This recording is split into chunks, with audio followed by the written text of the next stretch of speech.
Welcome students in our online maths video classes. So class 6, chapter 3, section 1. Young uncle goes to his village. You know, the writer is Vanna Singh. In our previous class, I have already mentioned to you that who is the writer here? The writer is Vanna Singh. And the main characters about whom the all stories move round, that are the young uncle, three children, Yusuf, young uncle's friend, Sarita, Ravi, and the baby. Now first of all we know that who is Sarita, Ravi and the baby. These are the children whose uncle's name is young uncle, and one more character is also mentioned in this given chapter, that is the ancient uncle, who is the uncle of this young uncle. एक और character है, एक और main character है जो कि हमारे इस चैप्टर में हमें पढ़ना है और जानना है जिनके बारे में, और वो है यंग अंकल के खुद के अंकल, जिनके लिए एक वर्ड यूज किया गया, particular word is used in this chapter, that is the ancient uncle. It means ancient, the word ancient, it means he was a very old uncle. You can say the very old, and old in the whole village, he is the only person who is very old, and also his wife, she is known as ancient aunt. So two main characters also, the young uncle's uncle who is called ancient uncle and ancient aunt. तो मैं बता दूं आपको, हिंदी में भी एक बार कहना चाहूंगी बच्चों कि दो और कैरेक्टर्स हैं जिनके बारे में यहाँ राइटर ने मेंशन किया है. Writer is, who is writer है children? The writer is Vanna Singh. Vanna Singh writer है यहाँ पे. इन्होंने ये भी मेंशन किया है कि एंशिएंट अंकल जो है वो पूरे विलेज में इकलौते सबसे बड़े बुजुर्ग अंकल हैं, और उनके साथ उनकी पत्नी एंशिएंट आंट दोनों मिलके यंग अंकल के नेटिव घर का देख रेख करते हैं और वहां पे रहते हैं. यानी कि इनकी पूरी family, the whole family of young uncles were shifting in the town as the today's. जैसे कि आजकल होता है, सभी लोग टाउन में शिफ्ट हो जाते हैं, गांव पे कुछ बड़े बुजुर्ग, कुछ दादा दादी लोग रह जाते हैं. सेम वे में यहाँ पे यंग अंकल के जो अंकल हैं और आंट है, वो लोग गांव में उस घर की देखरेख करते हैं और उस घर में अकेले रहते हैं. और वो लोग न सिर्फ उस गांव में अकेले रहते हैं बल्कि उस पूरे विलेज के सबसे ओल्ड पर्सन हैं. इसलिए उनके लिए एक वर्ड यूज हुआ है जिसको कहा गया कि ancient uncle and aunt. Now the come These are the three children. यहाँ ये तीन बच्चे जिनका जिक्र किया गया, जिनका मेंशन किया गया आपके चैप्टर में, वो है रवि, सरिता और द बेबी. छोटी एक बच्ची रहती है. अब in our previous video I have already mentioned that they were planning for a trip. Summer has already gone. Summer बीत चुका था और winter is near about to come. Winter के आने का समय था और वो लोग एक ट्रिप का प्लान कर रहे थे. यंग अंकल इनके घर जाते हैं शहर में, और जब यंग अंकल इनके घर जाते हैं तो जैसे कि हम लोग भी खुश होते हैं, बच्चे आप भी खुश हो जाते हैं कि गांव से कोई अंकल या आंट आपके भी घर पे आते हैं तो आप सभी खुश होते हैं. और उन अंकल आंटी को देख के खुश होने का एक रीजन ये भी होता है कि हमें लगता है कि हमें कुछ ऐसी अपॉर्चुनिटी मिलने वाली है कि हम लोग हो सके उनके साथ गांव जाए घूमने फिरने के लिए. लेकिन यहाँ भी कुछ ऐसी बातें बच्चों के साथ होता है, वो अपने अंकल को देख के दे आर कम्प्लीटली एक्साइटेड. बहुत एक्साइटेड थे, बहुत जॉयफुल मोमेंट में थे, बहुत खुशी भरा माहौल था उन बच्चों के मन में. वो माहौल इसलिए था क्योंकि वो सोच रहे थे कि अब तो इन अंकल के साथ हमें घूमने का मौका मिलेगा और हम लोग अपने एक ट्रिप पे जाएंगे और अपनी डेली शेड्यूल से now it's the time to change in our daily schedule. जैसे कि मैंने पहले ही वीडियो में आपको शेयर किया था, बताया था कि डेली शेड्यूल से हम सभी बोर हो जाते हैं, ऊब चुके होते हैं, तो समथिंग चेंज वांट, सभी चाहते हैं कि कुछ चेंजेस हो। तो यंग अंकल का आते ही, घर में प्रवेश करते ही इन बच्चों के मन में उल्लास होने लगती है, उल्लास की उमंगें होती हैं और बहुत ज़्यादा ही ये कह सकते हैं कि हर्षित हो जाते हैं, बहुत खुशी हो जाते हैं कि इन्हें लगता है कि अब ये लोग उनके साथ गांव पे घूमने जाएंगे। और यंग अंकल ने आते ही कहा कि बच्चों इस बार हम लोग अपनी ट्रिप कहाँ पर रखेंगे, तो it's to my native village, मैं अपने नेटिव विलेज में जाना चाहूंगा और तुम लोग भी हमारे साथ चलना। नेटिव विलेज जहाँ पे किसी का जन्म होता है, जन्म स्थान जो होता है, that is called the native village. तो most of the family members are shifting in the town, but some problems came in children's trip. यहाँ एक प्रॉब्लम आ जाता है बच्चों की ट्रिप में, that is what, hope you have studied और read this chapter yourself.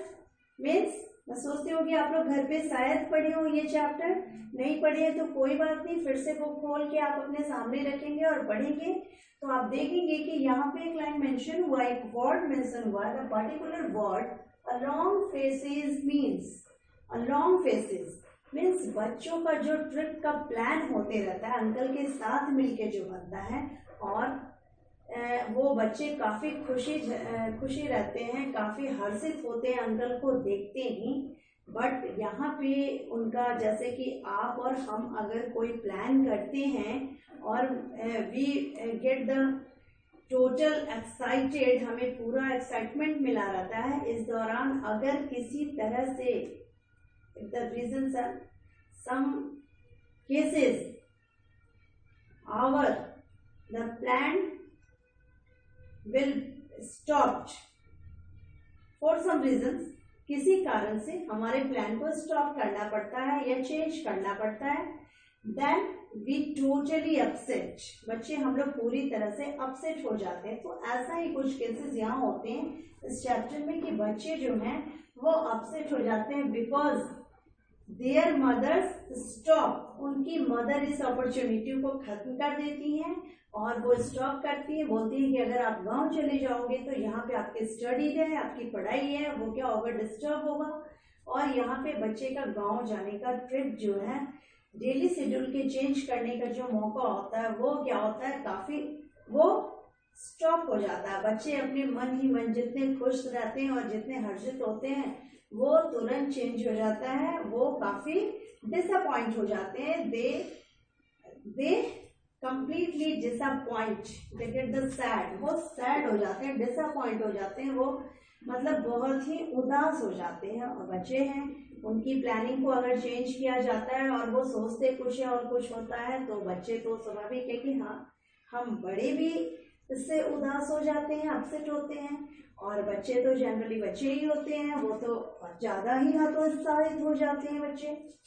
तो यहाँ पे इसलिए ये वर्ड यूज हुआ है, the long faces, all the children had long faces because their mother would let them to accompany young uncle to the native village. उनकी mother उनको स्टॉप कर देती है कि वो उनके नेटिव विलेज पे नहीं जाएं। इस तरीके से क्या होता है कि बच्चे जितने ही हर्षित होते हैं, जितनी उनके मन में उमंगें होती हैं, जितनी नई नई बातें वो सोच लेते हैं कि विलेज जाने पे वो क्या क्या करेंगे, कहाँ घूमेंगे और कैसे कैसे एंजॉय करेंगे, वो सारे प्लान्स क्या होता है उनका सफल नहीं हो पाता है due to the mother. The reason is mother who stopped this opportunity, वो इस अपॉर्चुनिटी को स्टॉप कर देती हैं due to the disturbance in study. वो क्या होता है कि स्टडी में डिस्टर्ब होने की वजह से इनकी पढ़ाई डिस्टर्ब होगी, इसके लिए वो मना कर देती है। And one reason is also there why the mother let them to stop their company to the young uncle, because if the young uncle and plus ancient uncle means more trouble.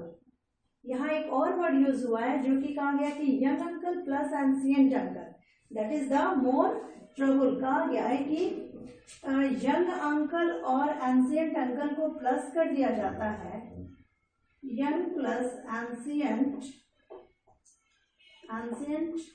Uncle means trouble.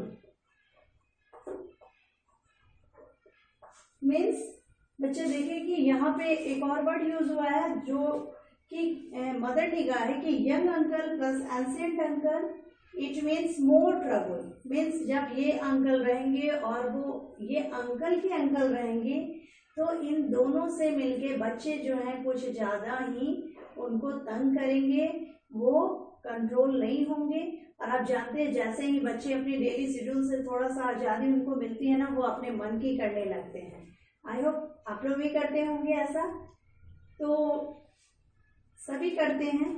इसलिए mother इस बात को लेके worry थी, चिंतित थी कि अगर यंग अंकल हो जाए और एंशिएंट अंकल हो जाए और उनके साथ ये बच्चे हो जाए, it means completely trouble. Means ये तीनों मिलके, चूंकि पहले भी हम लोग जानते हैं कि एक ओल्ड एज आता है जिसमें कंपेयर किया जाता है कि old is also called the second childish. Old age जो होता है वो दूसरा बचपना के नाम से भी जाना जाता है. मीन्स बड़े बुजुर्ग जो होते हैं वो और छोटे बच्चे घर के मिल जाएं तो वो दोनों आपस में, बड़े बुजुर्ग भी जो रहते हैं वो भी और बच्चे तो बच्चे होते हैं, दोनों मिल के बचपना ही करते रहते हैं. ठीक है, तो इसलिए मदर ने एक वर्ड यूज किया कि young uncle plus ancient uncle means more trouble. दोनों का मतलब कि और भी ज्यादा परेशानियां खड़ा करना. तो देखा बच्चों कैसे बच्चों के गांव जाने की ट्रिप जो है वो मदर स्टॉप करती हैं. वो सोचती हैं, मदर का ऐसा सोच होता है कि बच्चे जो है वहां जाके पढ़ाई लिखाई नहीं करेंगे. जैसे कि आप भी हैं, कहीं भी अगर दूसरे जगह जाते हैं, अपने किसी रिलेटिव्स के यहाँ जाते हैं या फिर अपने विलेज चले जाते हैं तो वहां जाके आप कंप्लीटली एंजॉय करते हो, पढ़ाई लिखाई को बिल्कुल भी भूल जाते हो. लेकिन इट्स द मेन और important job of hours the students, that's the study. What is the main job of the student? The study. Main job क्या है हमारे स्टूडेंट्स का, सभी बच्चों का मेन जॉब क्या है? पढ़ाई करना है. जॉब है वो उनका, और उनको तो पर्टिकुलर इसी जॉब को परफॉर्म करना होता है, अदर तो कोई काम नहीं होता उनको.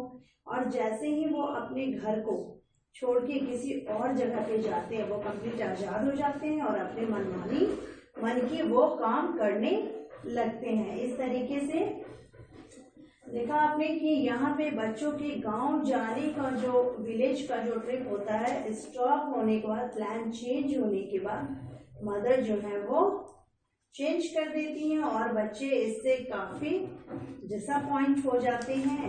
तो फिर इस पे यंग अंकल कहते हैं कि ओके चिल्ड्रन, चलो तुम लोग मेरे साथ गांव नहीं आ रहे हो, कोई बात नहीं, but what you will like to be the memorable as the village. आप ऐसा कौन सा चीज चाहोगे जो कि विलेज से मैं आपके लिए लेती आऊं, जो कि आपको मेमोरेबल हो, जो बहुत अच्छा लगता हो, जो आपकी यादगार बने. Then the all students smile, all the children smile. सभी चिल्ड्रन जो है वो हंसने लगते हैं. तो कोई बच्चे कहते हैं, दो बच्चे जो यहाँ पे होते हैं, the Sarita and the Ravi, Sarita और रवि जो होते हैं ये दोनों कहते हैं, young uncle please you will bring the sweet fresh delicious mangoes from the orchards. तो रवि और सरिता कहते हैं कि अंकल आप गांव का फ्रेश ताजे ताजे मैंगोज जो हैं वो लेके आएंगे. वो काफी स्वीट होते हैं, मीठे होते हैं, और उनकी टेस्ट तो मैं कह सकती हूँ यहाँ पे कंपेयर किया गया था, जैसा कि वर्ड मीनिंग में पहले ही बताता है, it gets the luscious and ambrosial taste, it means the heavenly taste. वो काफी स्वादिष्ट होते हैं, उनका कंपैरिजन हमारे शहर के मैंगो से नहीं किया जा सकता है. rest for the next video. Hope you understand today's video students. मैं समझती हूँ कि आज की वीडियोस आपको समझ में आए होंगे यहाँ पे. और if you get any type of difficulties regarding your chapter or topic, then you must share it on the group. अगर आपको किसी तरीके की परेशानी आती है समझने में टॉपिक को, कंटेंट को, तो आप ग्रुप में इसे आप क्वेश्चन अराइज करेंगे. You are most welcome to arise the questions. Okay students, now rest.